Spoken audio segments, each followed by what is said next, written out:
We're live.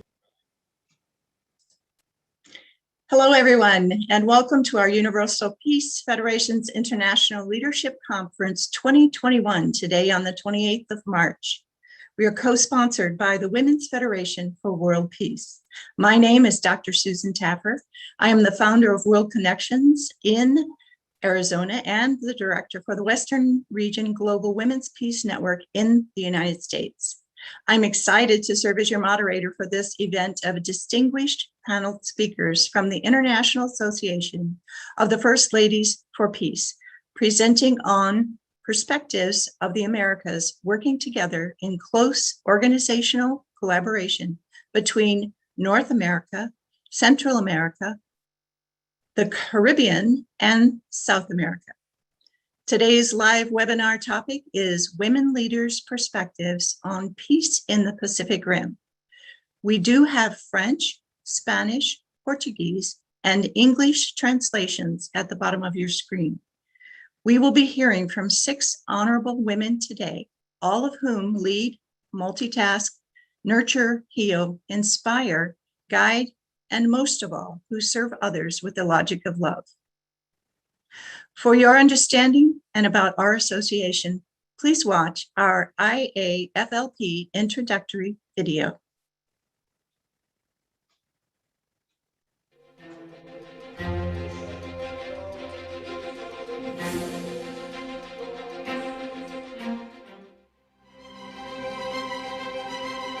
One year after its creation, the first General Assembly of the ISPC took place at the 2020 World Summit and had for theme the realization of an ideal world of peace centered on coexistent mutual prosperity and universal values. It brought together nearly 7,000 high-ranking personalities from 171 countries, including 120 former and current heads of states and government. The former Secretary General of the United Nations, Mr. Ban Ki-moon, delivered the welcoming address. Several heads of state and government then highlighted the vision of the ISPC through speeches. I'd like to thank and extend my special gratitude to Dr. Hak Ja Han for hosting this summit and commend her long-standing commitment to peace and reconciliation. Por eso me permito felicitar a los fundadores de la UPF, porque están haciendo lo que otros solo hablan. The Mother of Peace encouraged participants to place God at the center of everything and called for the realization of peace in the world. 우리는 하늘 부모님 앞에 참 효자, 효녀, 충신이 되는 길을 가야 할 것입니다.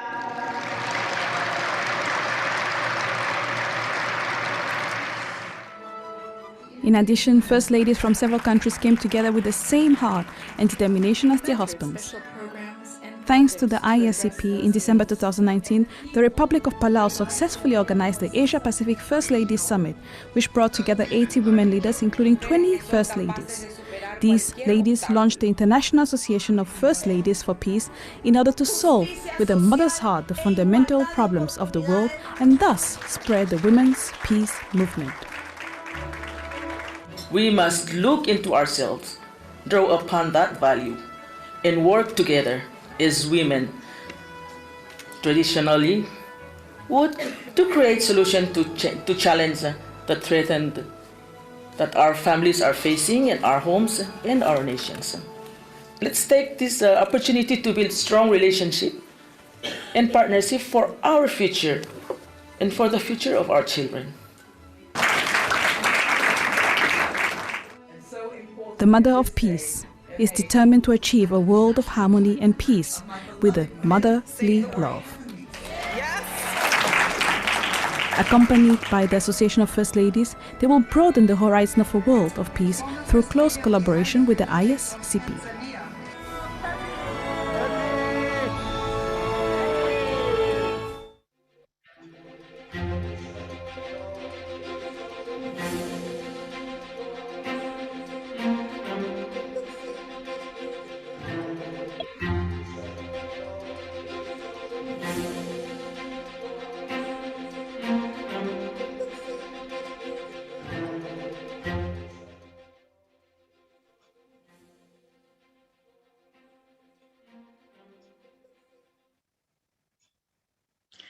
This was truly a profound event occurring just before the world pandemic shutdown. We are excited today to begin our event, and launching with a welcoming remark is Dr. Angela Caselli, the chair of this IAFLP session for the Americas and the regional coordinator for the IAFLP in North America. She is an educator, a motivational speaker, writer, ambassador for peace, and has worked with government officials around the world. In 2004, she received the Crown of Peace Award for exemplary leadership in reconciliation and in peacemaking from the International Interreligious Council for Peace and the Global Peace Award from the Global Prosperity and Peace Initiative. Since 2010, she has been serving as president of Women's Federation for World Peace USA. Mrs. Angela Caselli, good morning to you on the East Coast. Good morning, Dr. Taffer. My pleasure. Good morning. Dear Excellencies, current and former First Ladies, esteemed women leaders, excuse me, ladies and gentlemen, it is my great honor to welcome our distinguished panelists on behalf of the International Association of First Ladies for Peace. Also, a very warm welcome to all of you who are attending from the Americas and from around the world. This is the second IAFLP conference of the Americas, where we will hear from our most prestigious women leaders who will share their thoughts on the topic of peace in the Pacific Rim, giving special attention to the Korean Peninsula. The IAFLP is a project of the International Summit Council for Peace of the Universal Peace Federation, working together in partnership with the Women's Federation for World Peace International. The association seeks to connect with women leaders of civil society from all national and racial backgrounds to join together with their first ladies in their nations and unite in solidarity to resolve today's challenges. Of the International Conference, forgive me, this is in fact the only session comprised of only women panelists. Much like the rest of the world, the Americas are experiencing great social, economic, and environmental changes at this time, further compounded by the hardships of COVID-19.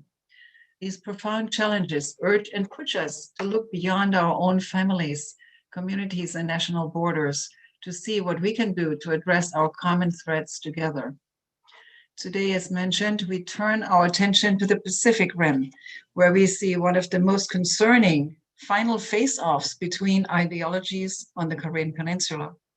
To me, this indicates where the world is at this point, of either making it together or destroying one another. As Dr. Martin Luther King Jr. once said, quote, "We must learn to live together as brothers and sisters, or we will perish together as fools," end quote. How will we be able to resolve these issues, and who will do so? In fact, our co-founders, Dr. Hak Ja-han Moon and her late husband, Reverend Dr. Sunbi Moon, promote as one of the ways to accomplish that for men and women to work together in harmony to address and solve humanity's problems together. In the words of Dr. Moon, quote, "like the wheels of a great engine pulling the construction of a peaceful world forward," end quote. They also call on women and mothers, especially at this time, to play a pivotal role in leading the way by example to bring positive change and to be a turning point for peace. We women are natural nurturers, we easily care for the well-being of others, and we seek solutions from a different angle, the motherly heart. With this perspective, we women tend to rather build others up and seek reconciliation, peace, and harmony than confrontation and conflict. If we as women therefore can contribute our valuable perspectives to the peacemaking process, I'm sure that new and creative solutions to our problems will be found. We are also very fortunate to have with us today the International President of Women's Federation for World Peace, Dr. Julia Moon, who will be sharing with us from the founder's heart.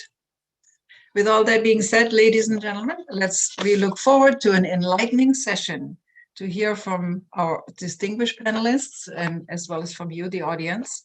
And we will discuss possible solutions in the Pacific Rim, which in turn, I believe, also will bring solutions to our own communities and societies.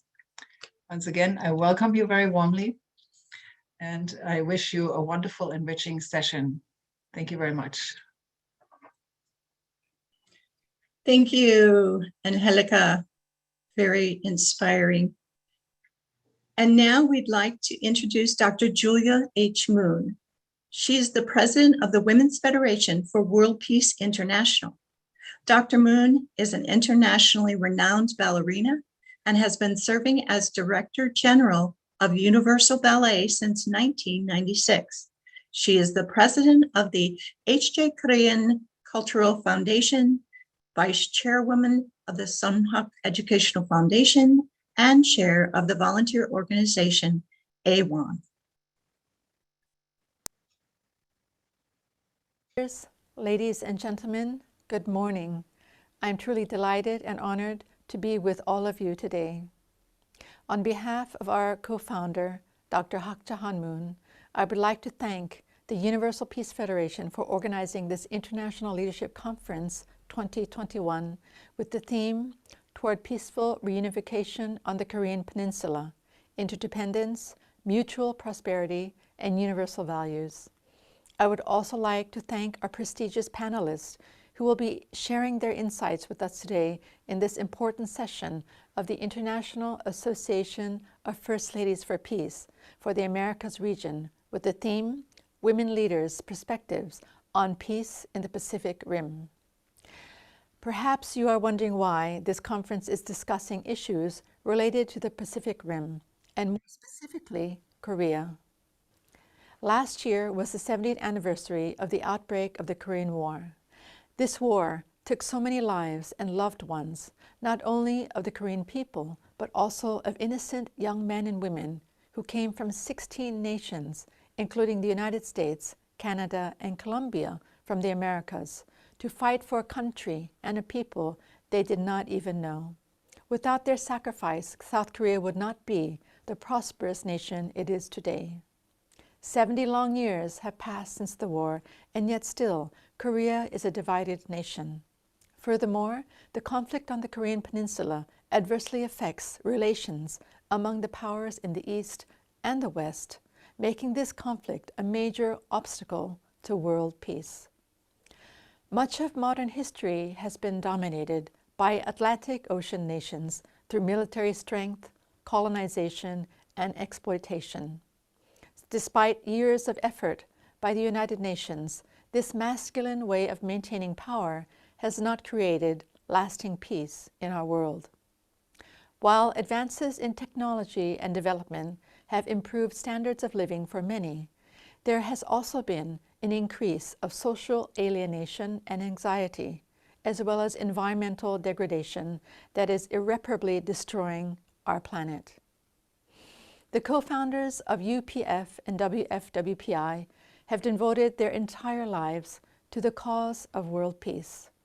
Since Reverend Moon's passing in 2012, Mother Moon, as she is fondly called worldwide, has continued to pursue their shared dream of creating a world of peace. She brings together heads of state, first ladies, parliamentarians, religious leaders, scientists and scholars, media professionals, artists and businessmen to address the fundamental root causes of the problems of our world. Their message is simple and unchanging. We are one human family under God, our common parent, and the only way to a peaceful world is if each individual, each family, community, and nation lives for the sake of others, with God, our Heavenly Parent, as the center. Father and Mother Moon understood the unique value of the Pacific Rim and described this time in history as the Pacific Rim era. We must not repeat the mistakes of the Atlantic civilization, but go beyond the self-centeredness of the past and learn to live for the sake of others, as implied by the word Pacific, which comes from pax, the Latin word for peace. Our world needs peacemakers, and women are naturally suited for this effort because of their God-given feminine and nurturing qualities. Mother Moon teaches that the heart of God, our Creator, is not just that of a father, but also that of a mother. God is, in fact, our heavenly parent, and thus we are all brothers and sisters in one human family. She urges all people to respect one another as children of our heavenly parent. Mother Moon wants all women in the world to realize and know their own unique value. She also encourages us to focus not only on women's rights, but also to uphold the rights and well-being of all people, building healthy families centered on God. By educating and supporting one another, women leaders can be initiators of peace, practicing true love and living for the benefit of others. We know that problems exist throughout the world and in every nation, and each region deals with specific critical issues. In the Americas, current problems brought on by COVID-19 include high unemployment and economic downturn, social isolation with resultant mental illness, and higher suicide numbers. Ongoing issues of family breakdown, racial and ethnic divisions, violence and gun crimes plague too many in the Americas. A notable woman who utilized her skills in the pursuit of peace was U.S. First Lady Eleanor Roosevelt. Following her husband's death, she accepted an appointment from President Harry Truman to the fledgling United Nations General Assembly. She went on to serve as the first chair of the UN Commission on Human Rights, and she played an instrumental role in drafting the Universal Declaration of Human Rights, UDHR. Eleanor Roosevelt used her enormous prestige and credibility to guide the successful completion of UDHR.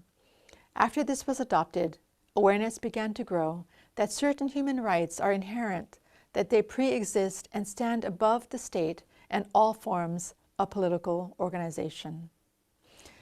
The International Association of First Ladies for Peace affirms and uplifts the unique and essential role of First Ladies in contributing to peace and development. Like Eleanor Roosevelt, in her time, may each of you contribute your own special talents, your own prestige to this world in crisis.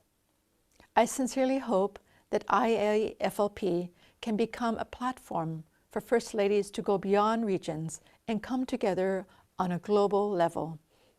Together, let us raise the consciousness of people everywhere in order to bring about a world of lasting peace based on interdependence, mutual prosperity, and universal values. We very much look forward to a fruitful session. Once again, thank you all for joining us today. Thank you so much, Dr. Moon. Dr. Moon has said that as women leaders, we have the ability to solve problems in ways that men cannot alone, and we want to support and work to that end. It is my pleasure now to introduce to you the Honorable Mrs. Minion E. Bowen Phillips. She is the wife of the current Prime Minister of the Cooperative Republic of Guyana. Mrs. Phillips is a retired regional public servant from the Caribbean Community Secretariat. She was elected as the president of the Staff Association of the Caribbean Community Secretariat in 2016, and she is the past president of the Junior Chamber International Guyana Chapter 2000 to 2001. An instrumental figure in raising the awareness of breast cancer and cervical cancer in Guyana, she is an alumna of the U.S. Department of State's International Visitors Leadership Program. Honorable Mrs. Phillips, welcome to our panel.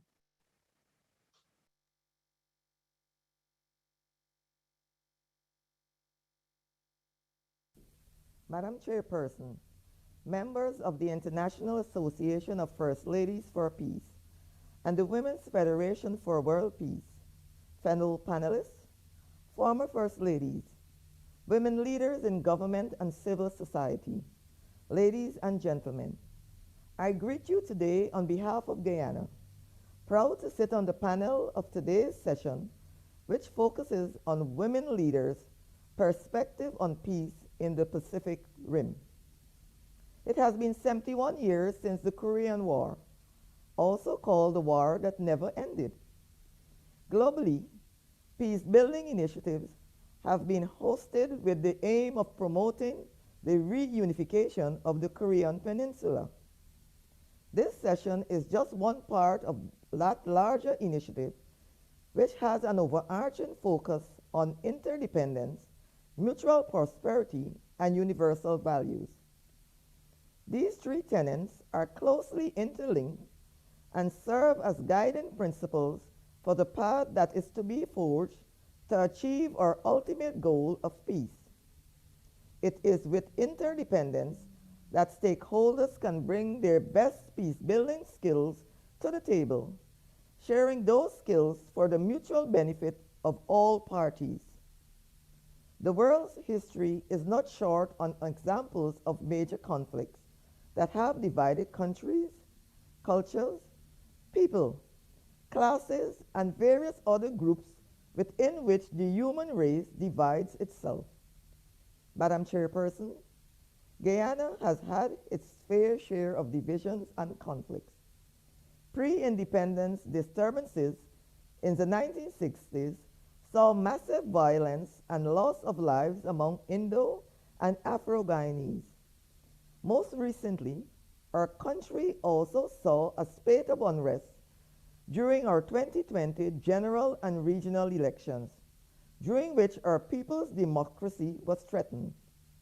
However, our people remain resilient and determined to follow the lessons enshrined in our motto of living as one people, one nation, one destiny. And our government wholeheartedly believes in ensuring multi-stakeholder engagement in the creation of policies that promote unity among our people. Of course, we are conscious that divisions are not just limited to our home soil. Across the border, Guyana has also faced ongoing attempts by Venezuela, whose interest in claiming our territory as part of their own spans more than 50 years of conflict. Now at the level of the International Court of Justice, Guyana hopes for an amicable and peaceful outcome to this matter. Though these conflicts may be smaller than the matter at hand, Guyana can empathize with the continued efforts aimed at reuniting the Korean Peninsula.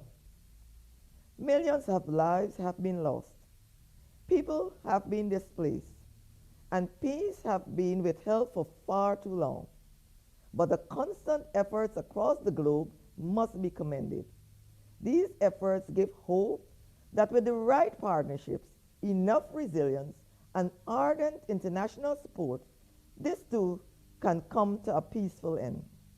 As a woman, I cannot help but think about the social effects on the people living in this conflict, chief of which is the separation of families. For decades, Koreans have been afflicted by the breakdown of the most important unit in society, the family, due to a closed border and/or desperate attempts to escape an oppressive regime. This is a huge issue of concern for humanitarian groups the world over. But with no hope of communication between the two states, reuniting these families seems a daunting task. Governments and other global stakeholders must continue to press on in solidarity to find solutions that could bring these families together. A hopeful step in this direction is the recent announcement of a bill aimed at reuniting families separated by the Korean War that passed the U.S. Congress Committee. As we consider the separation of families and other devastating effects of a war that truly never ended, we should consider the fact that such events do not affect one country. In a world where information connects us all, where bilateral partnership and diplomacy equate to prosperity and development among nations, working towards the reunification of the Korean Peninsula therefore becomes a responsibility for everyone. Involvement of women leaders can also positively affect the quality of humanitarian aid, which is also of major importance to assisting our international partners. Madam Chairperson, I commend the International Association for First Ladies for Peace and the World Federation for World Peace for their role in this initiative, as it is a step in the right direction to where we want to be. The work is only now beginning, and though our contribution may be small, it brings us one step closer to a future where global peace is our daily reality. Thank you.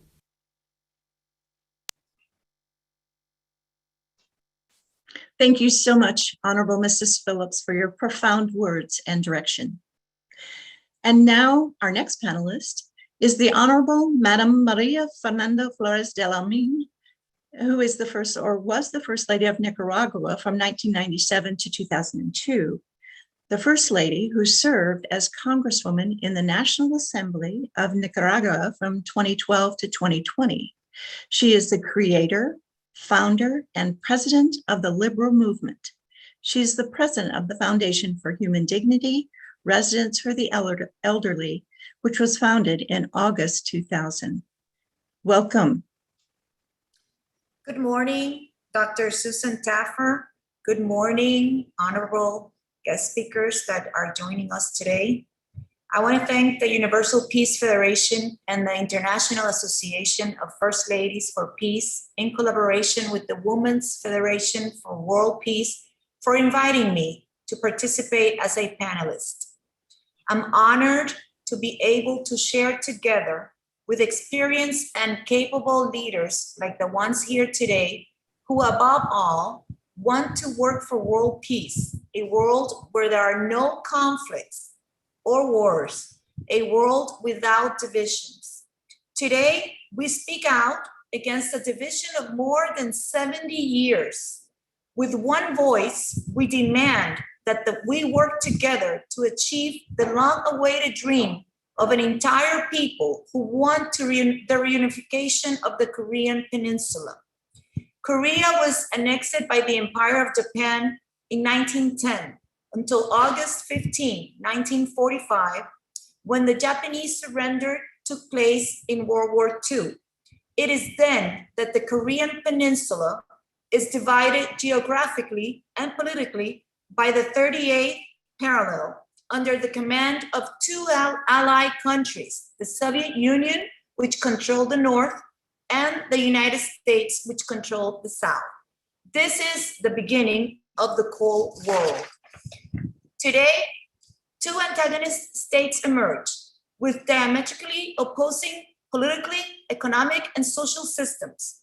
On June 25th, 1950, Kim Il-sung ordered his army to attack South Korea, and the Korean War began. This is the conflict that marks the social and political situation of both countries as we know them today. On July 27, 1953, the Korean Armistice Agreement was signed in Panmunjom. This agreement between the North and the South established the demilitarized zone, which paradoxically is one of the most militarized areas in the world. The armistice also involved the creation of the Joint Security Area in Panmunjom, a space where dialogue mediated by UN for Korean reunification. In this area, there have been several approaches and several political agreements. However, it has been 73 years of tensions and peaks of violence between the two Koreas, and a solution to the conflict has not yet been found. Many efforts have been made over the years, but the work of the founders of the Universal Peace Federation stands out. The late Dr. Sung Myung Moon and his wife, Dr. Hak Ja-han, have always promoted the reunification of the Koreas. 30 years ago, they made a historic visit to North Korea, which resulted in many positive projects for its citizens. The unifications of the Korean Peninsula should be a priority not only for Koreans, but also for the world at large. We must see the situation not only from an economic perspective, but also from a social, family, and values perspective. To ensure the peaceful reunification of the peninsula, powerful nations of the world must put aside their own interests and focus on how significant this is for the Korean population as a whole. The desire of the people who strive for unification should be the reason to put aside pride and material gain and instead work on different methods to make reunification possible. The unity of the peoples make the fortress. Unfortunately, people are constantly engaged in divisive struggles which prevent progress and economic and social political stability. Countries with divided societies are vulnerable to falling into ideological conflicts, resulting in social hatred, which in turn causes pain and stagnation. In my country, Nicaragua, we are experiencing an extreme political division from years of injustice and violations under a dictatorial regime that through populist measures has separated Nicaraguans into two types of citizens: those who support the regime and enjoy the benefits of power, and citizens who do not share the regime's policies and are victims of repression, harassment, and violations of human rights. 2021 is an election year. In November, Nicaraguans will have the opportunity to decide the future of our country. We are only 6 months away. Nicaraguans who work for democracy have not been able to unite. We are stuck in a division that weakens the possibility of an encouraging outlook. Division always damages, delays, and put at risk the fundamental values and principles of the family and the nations. There are challenges, many challenges, complicated, but not impossible. We must find a way, setting goals and objectives for the common good of the people. As leaders, it is our obligation to listen to the voices that clearly express their will and work together for a broad and long-lasting result. We must create programs to support the social and economic development of our families. We must see people not as means for material gain, but as a global goal of a world where we all live in peace, love, and respect for all. We must never lose hope and find in our faith the energy and confidence to move forward. Follow the examples of our spiritual leaders like Father and Mother Moon, who by putting family and spiritual love first, they have taught us that everything is possible in faith and love. I am sure that we will see a world without division and a reunited Korean peninsula if we join forces and united as one, we will join the forces. Thank you so much.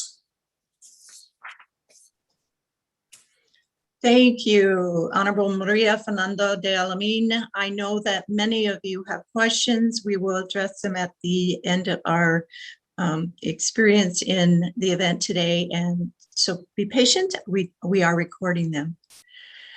The next speaker for this morning is the Honorable Madame Emilia Alfaro de Franco. She was the First Lady of Paraguay, 2012 to 2013. She served as a senator for Paraguay, 2013 to 2018. She is the mother of 4 and grandmother of 4. She is an entrepreneur, businesswoman, politician, and passionate worker in the social area. She served as national deputy with multiple roles as vice president of the Honorable Chamber of Deputies and vice president of the Network of Political Women of the Americas and the Latin American Parliament. She served as national senator, president of the Accounts and Control Commission, and vice president of the Equality and Gender Commission. First Lady of Paraguay, we are so happy to have you with us here today. The floor is yours. Muy buenos días a todas los panelistas, señoras panelistas, la doctora Julia Moon, todos los miembros de la Federación para la Paz Universal, la Asociación Internacional de Primeras Damas para la Paz, la organización, a todos los que han organizado la Conferencia Internacional de Líderes 2021. No existe mayor falta de realización y sentimiento de tranquilidad que la que experimenta un pueblo de inicios comunes, dividido y separado. Como es primera dama de una nación, como madre y abuela, puedo asegurar que uno de los sentimientos que más lastima nuestro orgullo, nuestra paz, es la división.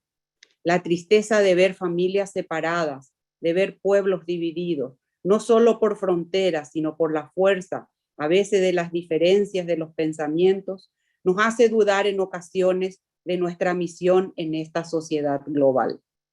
En mi país ha habido épocas de extrema división, propiciadas por las diferencias políticas en gran medida. Épocas perdidas, donde se dejaron de lado el bienestar general, el progreso del pueblo, la realización de las personas como seres humanos con amplios derechos. Todo para satisfacer la angurrienta necesidad de ser más que el otro, de mantener el poder, de mantener el control, de querer imponer formas de pensamientos y muchos otros motivos. En esos tiempos, los únicos que salieron perdiendo fueron los ciudadanos comunes, que ven alejarse la realización de sus metas como seres humanos, como sociedad.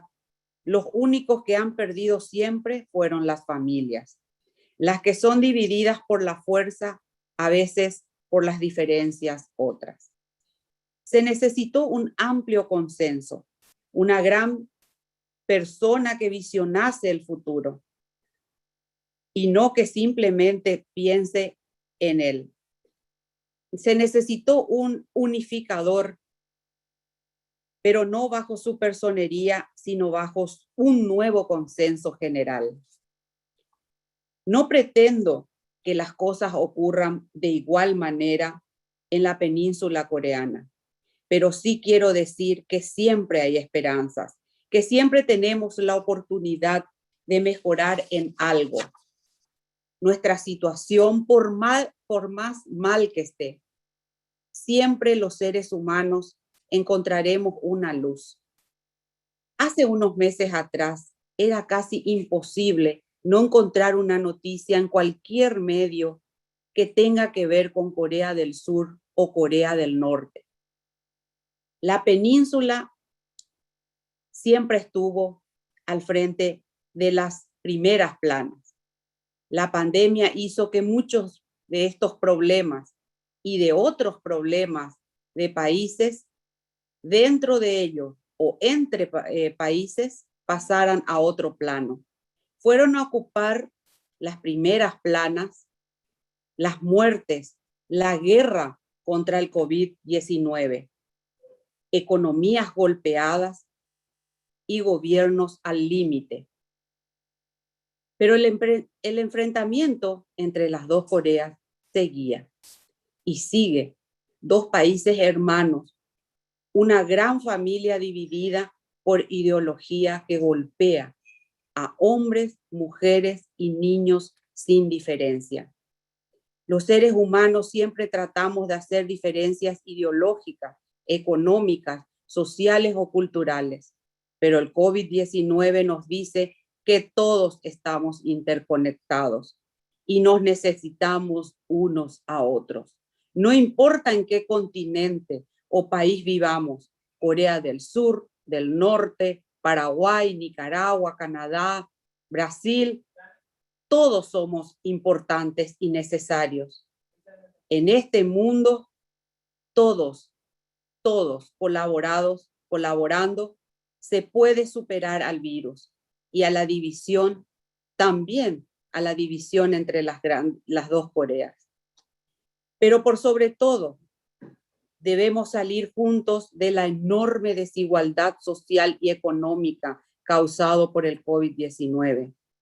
En todos los países, pero con más fuerzas en países pequeños como el mío, que se han endeudado mucho más y cuya incipiente economía ha sido devastada. Y como en toda la historia, tristemente, son las mujeres en mayor medida las que han estado cargando en sus hombros el peso de esta crisis, la situación de la mujer ha retrocedido por décadas respecto a sus derechos humanos. Se ha dado un retroceso en la participación de la mujer en todos los aspectos. Según la Organización Mundial del Trabajo en América y el Caribe, en materia laboral, ha retrocedido 10 años en un solo año.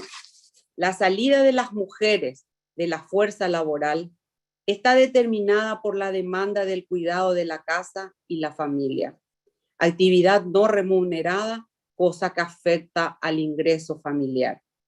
Por todo lo expuesto, creo muy importante la reunión de mujeres líderes, quienes unidas a todos los miembros, a toda la organización que se tiene mundialmente de la UPF, dirigida en este momento por la Madre Moon, sabemos que cada una desde nuestras naciones podemos alzar la voz, visibilizar, hacer resaltar que existe un grave problema en la cuenca del Pacífico, que haya paz.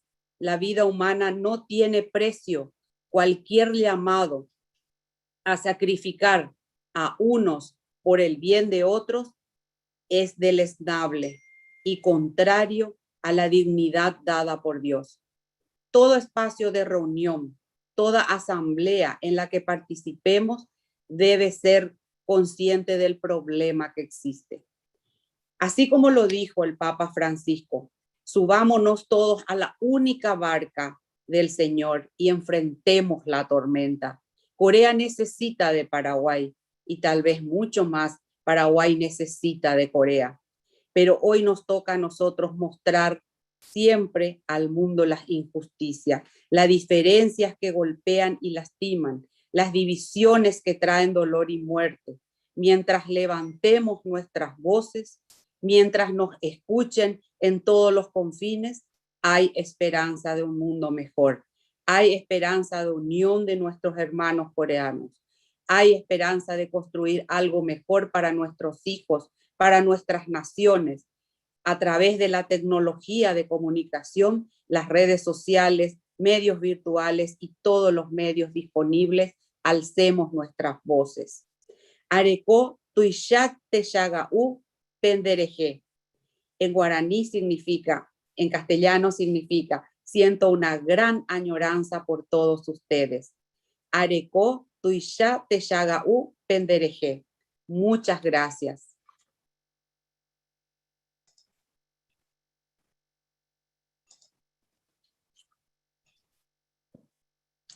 Gracias, Madam Amelia Alfaro de Franco.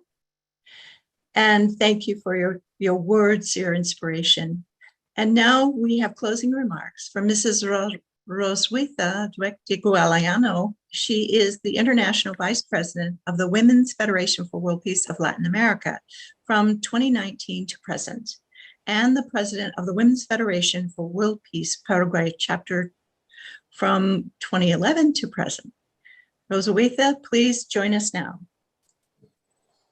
Thank you very much, Dr. Taffer. Muy buenos días. Good morning, everyone. Honorable First Ladies of the Americas, the Universal Peace Federation, the Women's Federation for World Peace International, the International Association of First Ladies for Peace, Dr. Julia Moon, Mrs. Angelica Caselli, and our esteemed audience. It is my great honor to give the closing remarks. As a Canadian born in Paraguay, I feel overwhelmed with joy to see common efforts of North, South, and Central America, as well as the Caribbean, to work together as one family under Heavenly Parent. While today's event is closing, we look forward to further discussion and development on the critical issues that were raised and discussed. I will now highlight and summarize the contribution of each of today's speakers.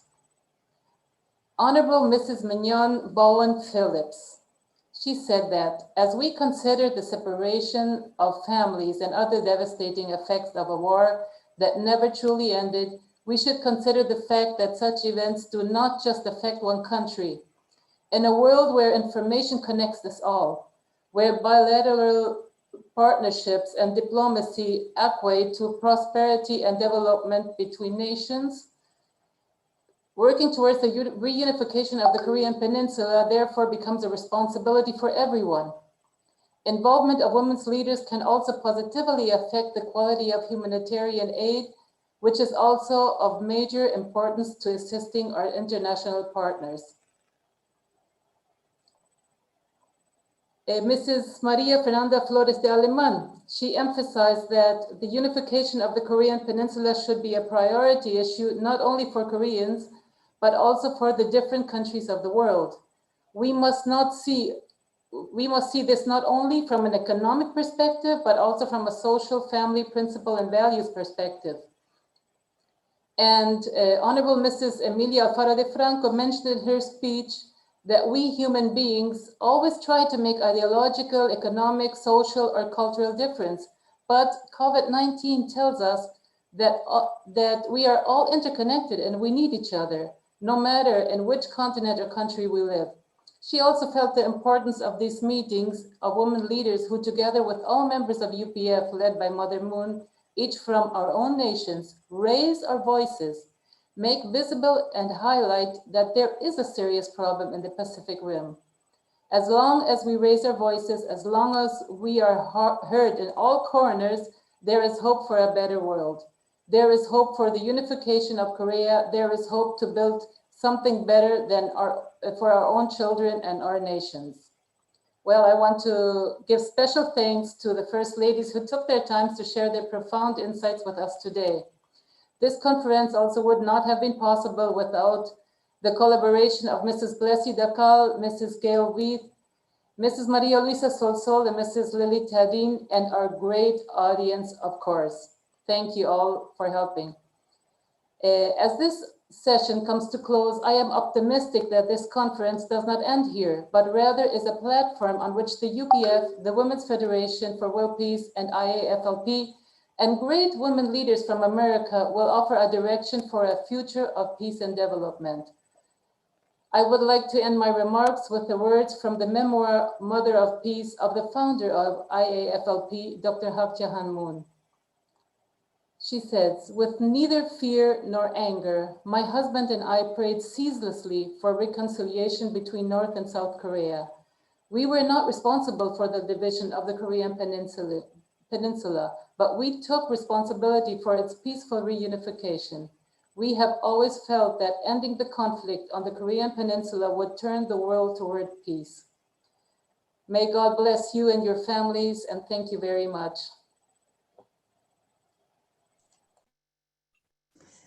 Gracias. Thank you, Mrs. Guillermo, for your warm remarks. We'd now like to open the floor for some questions, and we do have some questions for our panelists from the audience today. Thank you for your participation. I believe this one would be for Angelica Caselli. What specific projects are recommended for IAFLP to launch in the near term in this year, and then in the long term? Okay, that depends on the participants and what we can bring to the table.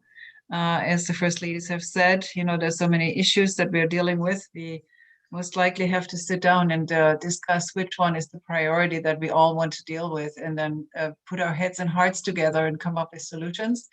I believe there's no one solution for that, you know, that we can offer, but as we all said, you know, we need to work together and brainstorm and come out with new innovative ideas that are maybe not in the books, that are not in the contracts, that are in our hearts, you know, and that came through all the speeches today. As women, we need to address that and then also stand strong on implementing them, right? So I don't have a special answer right now in terms of what we are going to do, but we will continue to stay in touch, and we will continue to stay in touch with the other First Ladies around the world. In fact, we are planning on a conference here in Washington, D.C. I want to already give you a heads up, October 2022. We are seeking to invite 200 First Ladies from around the world. So we're working toward that, and to create more collaboration, more understanding, breaking barriers, going beyond our own minds, and see a higher view from the Creator, as our founders always suggest. Excellent. Thank you. This question, Irmgard asks, for Honorable Maria Fernando de Alamine, you spoke of new efforts for a possible unification. Do you have suggestions for steps to restart the efforts from your experience as a woman leader in the political realm?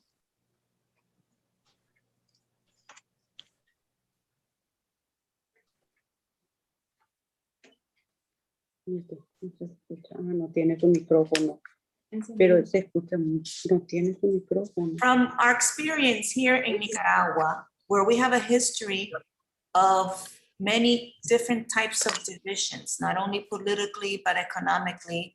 And I believe not only in Nicaragua, but the whole Central and Latin America area, where the separation, social separation of wealth, it's very dramatically profound. We have come to the conclusion that the only way we can work on the reunification of society, whether it's the Korean Peninsula or inside of our own country, is for governments, for leaders, for people to really emphasize on the will to want to do it.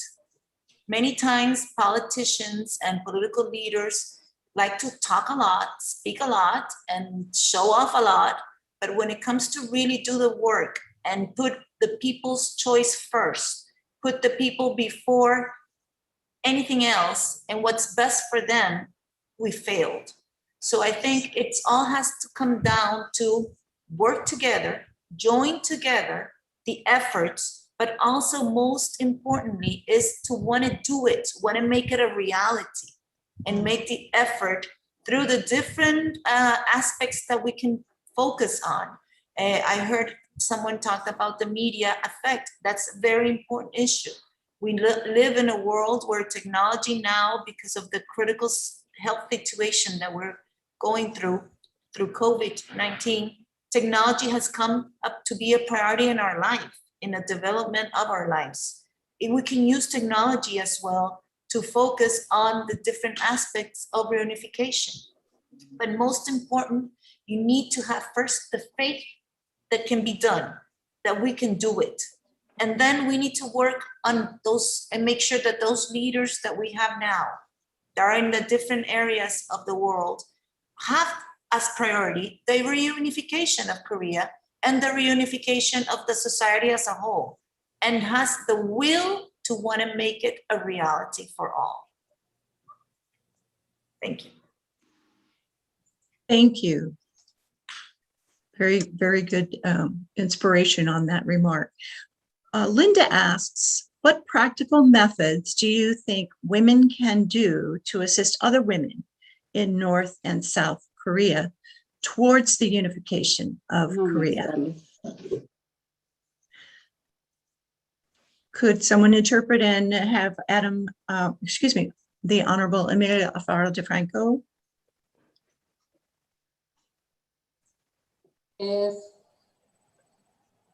Madame Emilia Franco, ¿entendiste la pregunta? Bueno, nosotros en Paraguay es un país pequeño, un país mediterráneo, pero como todos los países de América, tenemos nuestras diferencias, sobre todo diferencias políticas, en donde el egoísmo, en donde los políticos se cierran mucho. Tenemos parlamento totalmente, mayoritariamente de un solo partido.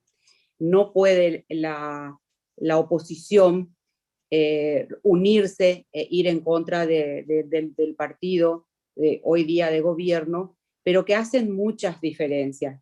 Las diferencias y se acentúan por la falta de recursos económicos que en nuestro país. Eso hace que también nosotros tengamos internamente, no una guerra, pero sí una violencia hacia los derechos humanos, que sería la salud, la educación, los derechos a las mujeres. Toqué en el tema de que no podemos tener una paz donde existen diferencias entre hombres y mujeres, en las familias, en los niños.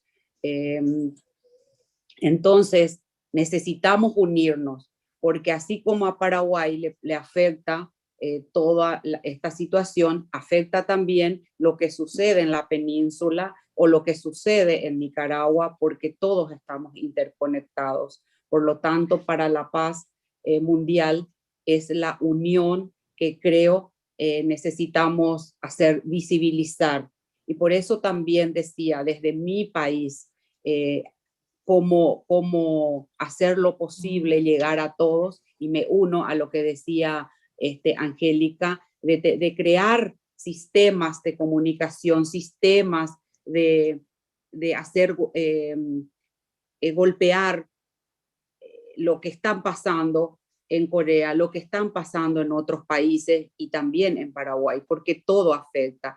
Y siempre, por eso decía también de que extraño los encuentros, extrañamos a lo mejor las ideas que aprendíamos en los encuentros en Corea, y venir a trabajar cada uno en sus países, bajarlo eso y así llegar a comunicarnos. Yo les puedo decir, en mi país hay lugares en donde la informática, en donde la comunicación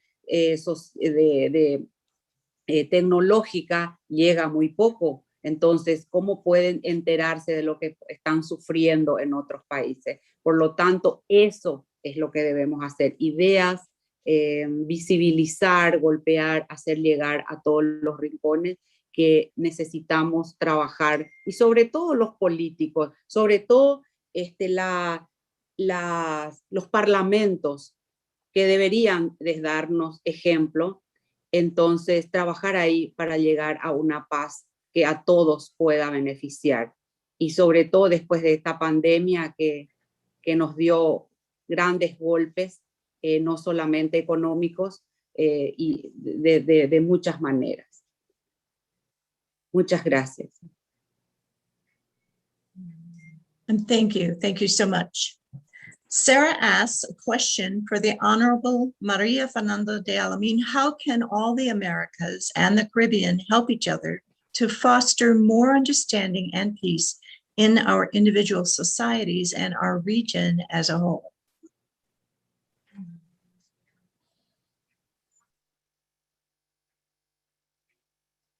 She's on mute.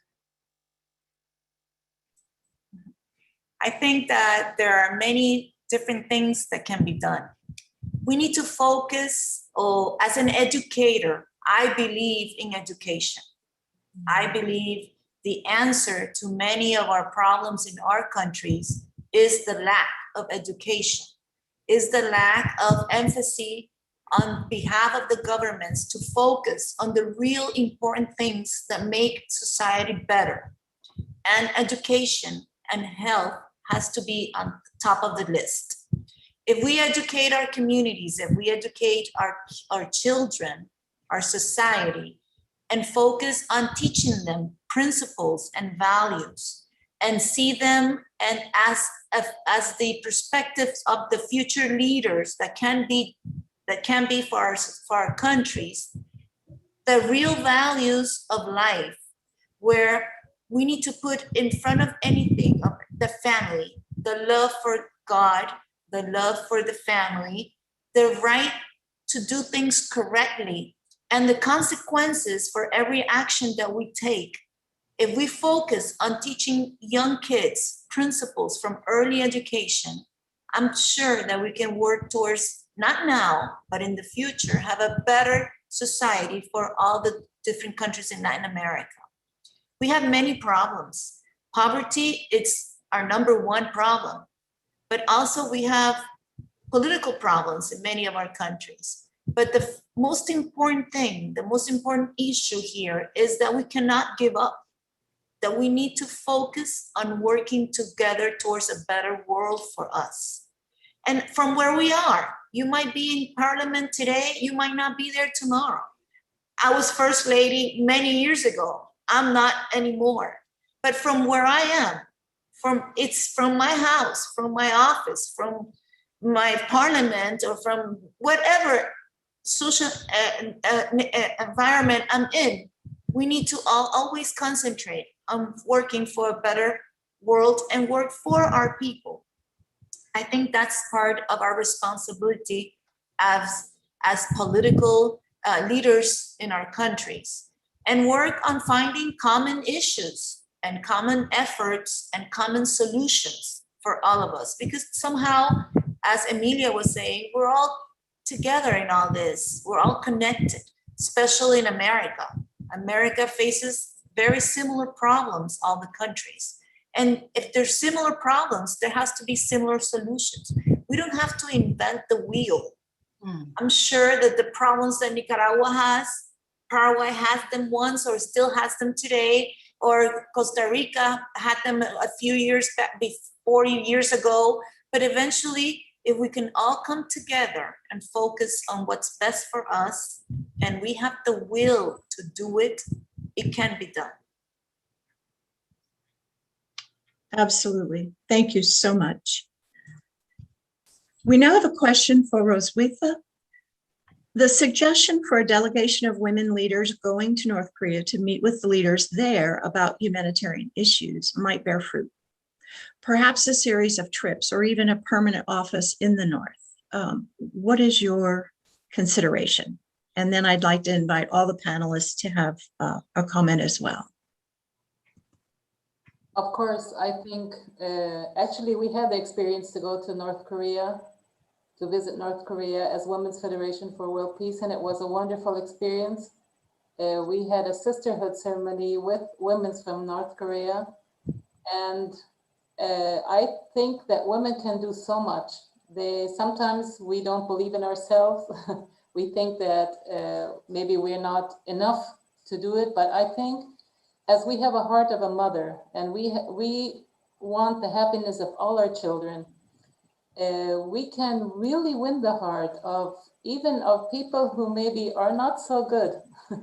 And so I really think that would be a great idea. And I think in the future we will have these kind of trips to North Korea, and we can easily win the hearts of North Korean women, and we can help for the unification. So I think it's a very good idea.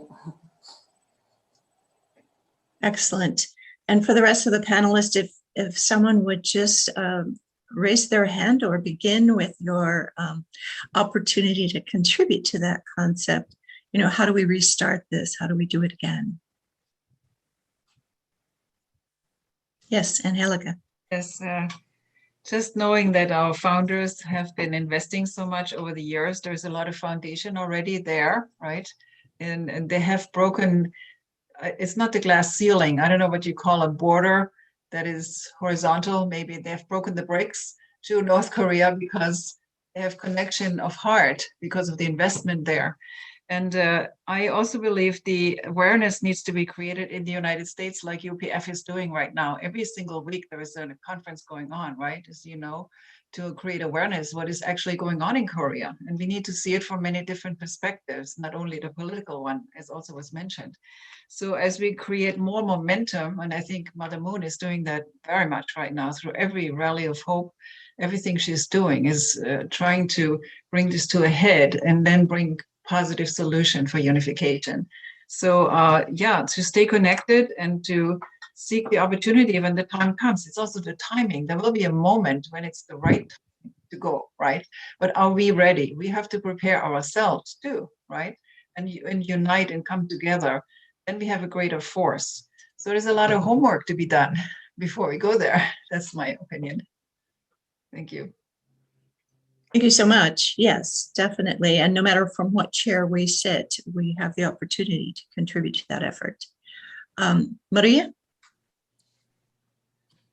I think that all the efforts that we do are going to have some result eventually. I do believe that South Korea has a lot of responsibility in what's going to happen after their unification, in the sense that economically wise, South Korea has much more opportunities than North Korea because of the different type of political systems that they each have. While North is concentrating on building arms and nuclear weapons, the South Korea is concentrating on developing its society, educating its society, and making a prosperous country of it. So when that comes, when that moment comes, what we're gonna see most likely, it's a great immigration movement of North Koreans wanting to have the benefits of a stable economic system that South Korea has. So we cannot forget that and focus also in programs that have that in mind and prepare for that wave of immigration that might come to South Korea. But hopefully, when it's one Korea united, then South Koreans, with the experience that they have and how they have developed their country, can focus and also develop economically the North Korea part of the peninsula. And also, I agree with what was said before, and I said it in my speech. The leaders of the nations, leaders of the world, the United States, needs to be aware of this. And I'm sure they are, but it doesn't hurt to always express our voices in the great influence and responsibility that leaders of the world like the United States have to have on issues like this in the Peninsula of Korea and in many other issues of security nation in the world. But I'm sure that eventually when it happens, because everything in life has a time and a specific time, and only God knows when that will be. Nothing happens in our lives without the decision and the hand of God there, wanting it to happen. So when it does happen, we all need to be ready. Ready? Maybe my country can't do much about it because we're so small and poor. But if it's just participating and speaking out for the peninsula, we will be there helping that process. We will be there assisting that process. But do call on the greater nations to emphasize on programs and start preparing the South Koreans and the North Koreans for a real unification of the peninsula. Thank you. Thank you. As an educator, I certainly align with your thoughts and contribution. Thank you so much. We do have a question from Jose.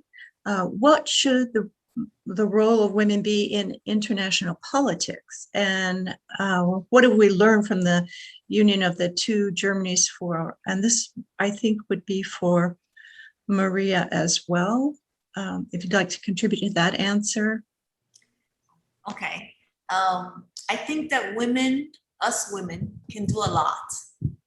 We're special creatures. I think we are blessed to be a woman.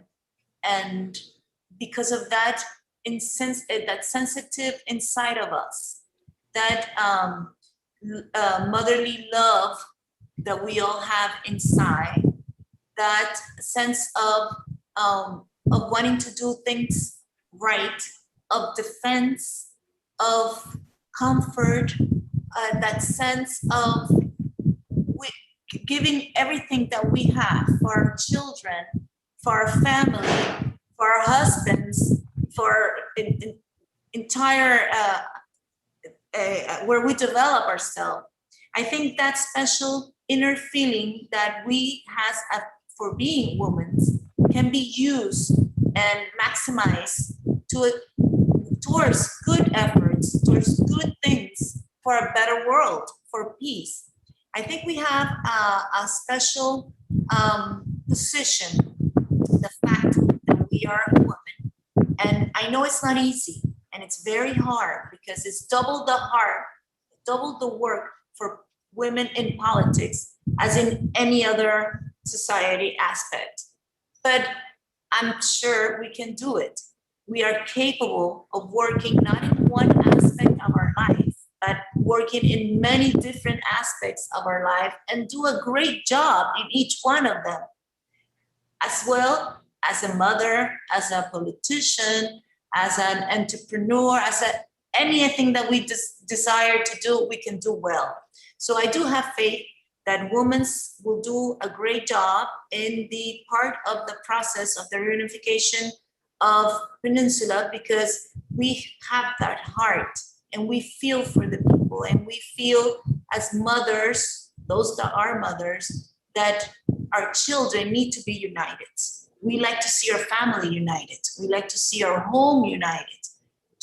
And if we do that and work towards that inside of our house, inside of our home, we can do very well, express it towards the outside of the world, and of course, the Korean Peninsula. Thank you. Excellent. Thank you so much. I'd really like to continue this conversation, but we are nearing the end of our presentation today and our event. If we did not yet answer your question live, please send your questions into the association and your questions will be answered via email to you directly. Congratulations to all the great women on this distinguished panel. The power, the strength is demonstrated in your conversation and your contribution. Thank you also to all the women in the world for our work together.